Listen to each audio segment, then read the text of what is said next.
एक राक्षस जिससे देवता भी हार गए, वो डर गया बिना युद्ध के। ऐसा क्या हुआ, जानने के लिए देखते रहिए। एक समय की बात है जब असुरों का अत्याचार बहुत बढ़ गया था। उनमें सबसे शक्तिशाली था मोहासुर।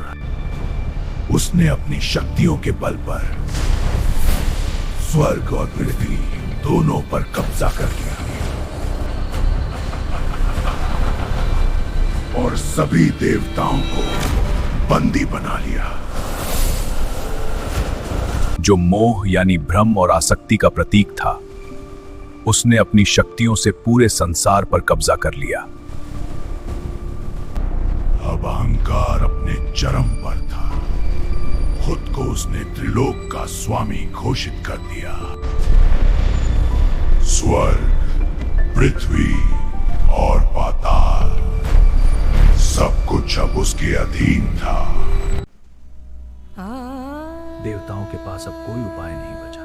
निराश होकर उन्होंने एक साथ प्रार्थना की। विघ्नहर्ता भगवान गणेश को स्मरण किया।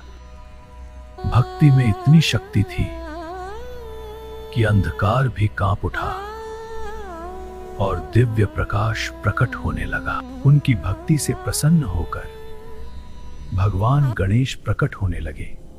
दिव्य ऊर्जा से उनका रूप साकार होने लगा। अब कहानी में एक नया मोड़ आया, जहां युद्ध होना निश्चित लग रहा था।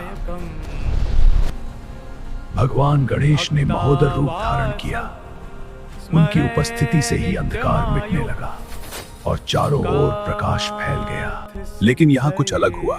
भगवान गणेश ने युद्ध नहीं चुना, उन्होंने शांति का मार्ग अपनाया और कूटनीति से उन्होंने बिना युद्ध के ही स्थिति को बदलना शुरू कर दिया। वे अपने वाहन मूषक पर सवार होकर सीधे मोहासुर के महल तक पहुंच गए। वे मूषक पर सवार होकर द्वार तक पहुंचे और बिना किसी भय के महल के भीतर प्रवेश कर गए। गणेश जी की मात्र उपस्थिति से ही मोहासुर का मोह और अहंकार टूटने लगा। उसे समझ आ गया कि वह एक परम शक्ति के सामने खड़ा है। अगर मैंने इनसे युद्ध किया तो मेरा सर्वनाश निश्चित है। यह कोई साधारण शक्ति नहीं है। अंततः बिना किसी युद्ध के मोहासुर ने चरणों में आत्मसमर्पण कर दिया और गणेश जी ने शांति से ही विजय प्राप्त की।